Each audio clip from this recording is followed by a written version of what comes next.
Yo, what's good with you? Back in black with another Enlisted video. If you guys are new to the channel and you love shooting games just like me, make sure you aim for that like button and shoot that subscribe button as well.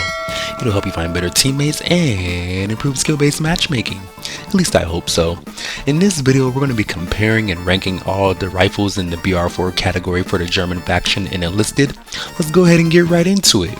Coming up first, we got to take a look at the more iconic evolution to Germany's attempt to compete with America and Russia as far as semi-auto rifles are concerned. Namely, that's going to be the Gewehr 43, or G43 for short. But I'm sure most of you knew that, as this gun has been featured in a plethora of World War II games. The improvements from the G41 were implemented after Germany invaded the Soviet Union and captured some SVT-40s to examine. Aside from reliability improvements as the main buff in real life, the main pros in game are going to be the increased effective firing range in comparison to the older model and the improved reload speed thanks to the newly added detachable 10-round box magazine, which I'll get a little ahead of myself and note that that stat is tied for best in the tier, but more sequentially, the maximum damage is coming in at a tier worst 12.7, and out to 100 meters that'll drop down to 10.4, which is still over the killing threshold, but if someone is far away or you hit them in the limbs, you may see some hit markers here and there, so always try to aim for the upper chest if not the head.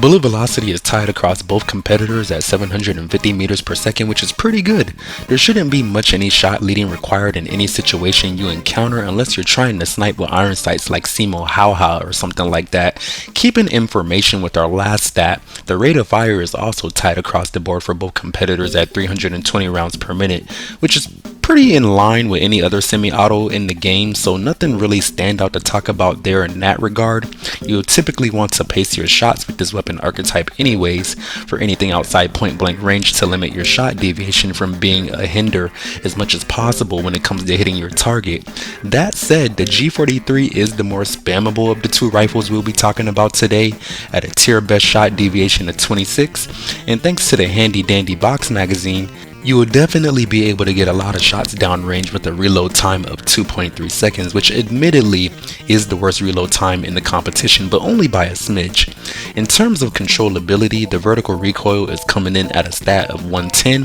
which is worst in the tier, and the horizontal recoil is coming in at 28, which is going to be best in the tier. The weight of the weapon is coming in at a tier best 4.3 kilograms, so that is something to consider if you sprint around a lot. But the last and honestly one of the most pivotal things to consider or talk about on the rifle, or any rifle for that matter, is going to be the iron sights. And I gotta say, I do find them to be pretty serviceable as far as the G43 is concerned, but I would not necessarily go out of my way to call them good or anything to write home about. I do find the rear sight or the rear guard to be very obstructive, especially when trying to dispatch multiple targets in quick succession. However, when focusing on a singular target or when I'm allowed to shoot and pace my targets without fear of return fire or being shot myself, I do find myself hitting a lot more targets, in a row, if that makes any sense.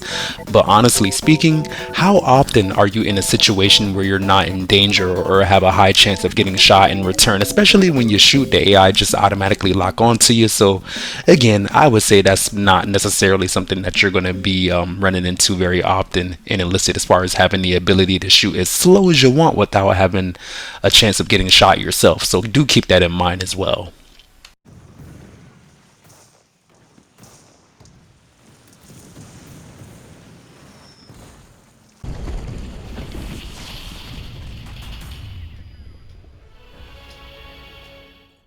Coming up next for our main and our only competitor of the day, we now got to take a look at the Czechoslovakian ZH-29, which was also made in 1929 and used quite a bit by the Chinese National Revolutionary Army in the interwar period. Ironically, if you take a nice long look at this rifle, you'll notice how keenly similar it is to the Type Otsu rifle of the Japanese faction. But aside from that, this rifle is mostly noted for its horizontal tilting bolt, which causes the barrel to protrude at an angle from the receiver horizontally,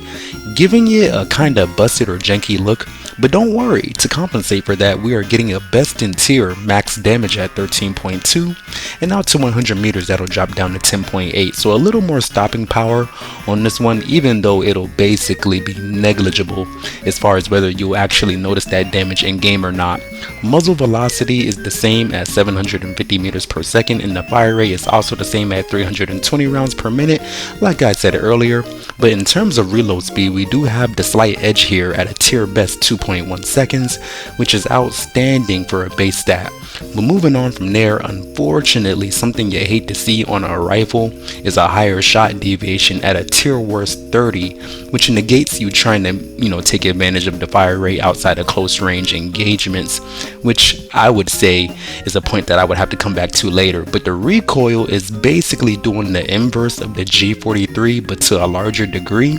as we're getting a vertical recoil of 108, which is best in the tier by 2, but a horizontal recoil which is worst in the tier at 32, which I'm sure the mathematically inclined can tell that is a larger differential on the horizontal recoil.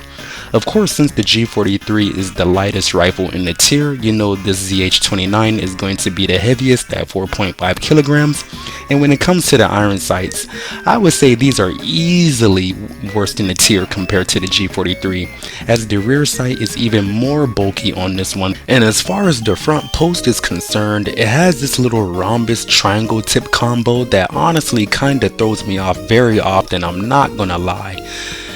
But another, and I guess the last thing the ZH29 does have as a saving grace to accentuate the close range combat capabilities that you're kinda going to be forced into using this rifle, is that it also has a bayonet, whereas the G43 does not have a bayonet. So if you truly value that kind of thing, that might be a reason for you to choose that one over the G43, but neither here nor there. But yeah, man, overall, in my humble opinion, if you're somebody who's pressed for time or silver and you want to know which one of these rifles is going to get you the most bang for your buck, or bang for your silver, I guess you could say, I'm genuinely going to have to recommend the Gewehr 43 for a multitude of reasons. Firstly, as I stated in the ZH29 damage portion of my video, the increased damage you see is nothing more than empty calories for the most part, as in my personal experience after playing a multitude of games, I honestly couldn't tell any difference, as they both typically get one-shot kills or downs if you're a good shot and not missing, which will lead me into my next point. In essence, you always want to choose the gun that will make it easier for you to hit your target, especially if they have negligible damage differences and congruent fire rates and bullet velocities. So that leads me to analyze the recoil even more sharply. And for anybody who doesn't know, vertical recoil is way easier to control than horizontal recoil and costs less to reduce further, whether that be through weapon upgrades or combat perks. So since the ZH29 has the larger horizontal stat, on top of having more visual recoil if you look very closely and use it yourself, if you look at it side by side,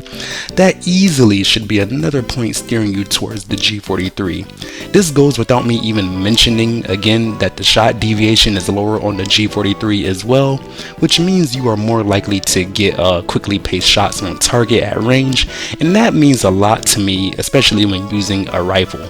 And for my final point, if you're looking to use a semi-auto rifle, I imagine most people are looking to use that gun at further ranges more often than not. But looking down the sights of the iron sights, I should say, of the ZH29, I don't see how that's not forcing you into closer range engagements just to be sure you can hit your foes and not waste ammo, because even if you do try to make it work at longer ranges, the visual recoil is substantially worse on that one, which is simply saddening. And then, like I said, if you look at the bayonet, that's kinda just the icing on the cake that's telling you, like, hey man, use this rifle at close range, which is, it kinda turns the gun from a long range weapon that is capable at close range into a close range only kinda rifle, which is kinda contradictory if you think about it. And usually if you're making it work at medium range, again, that's just because you're getting used to the weapon and you probably have the right amount of perks and probably maxed it out on the weapon upgrades as well.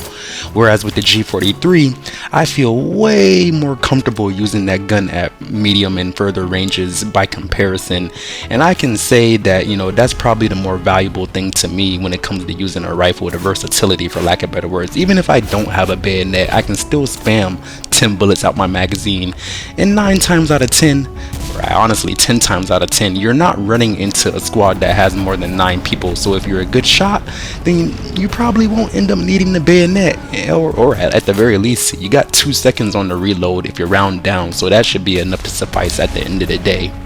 So yeah, for all of those reasons that I listed, along with the G43 being the more iconic gun out of the two, I'm going to have to end up putting the G43 in first place, and I'm going to have to end up putting the ZH29 in second place. But that is just my personal opinion. I am more curious to know what you guys are thinking down there in the comment section. Do you feel like the G43 is a better gun, or do you end up liking the ZH29 better? And do let me know your reasoning down there in the comment section as well. And yeah, I guess I would also say, if you guys enjoyed the video or agreed with anything I said, don't forget to aim for that like button and shoot that subscribe button as well. If you guys know anybody who's playing BR4 Germany or getting into playing BR4 Germany, do feel free to show them this video, as I'm sure they will find it very helpful. And yeah, other than that, if you don't feel convinced of anything I said, I do got some extra gameplay on the back end that I'm going to leave in for you guys to help you formulate your opinion without any extra commentary. And I guess last but not least, I do appreciate you guys very much for watching. Don't forget to like, subscribe, and share, and I hope you guys have a lovely rest of your day and a happy new year. Black Guy out.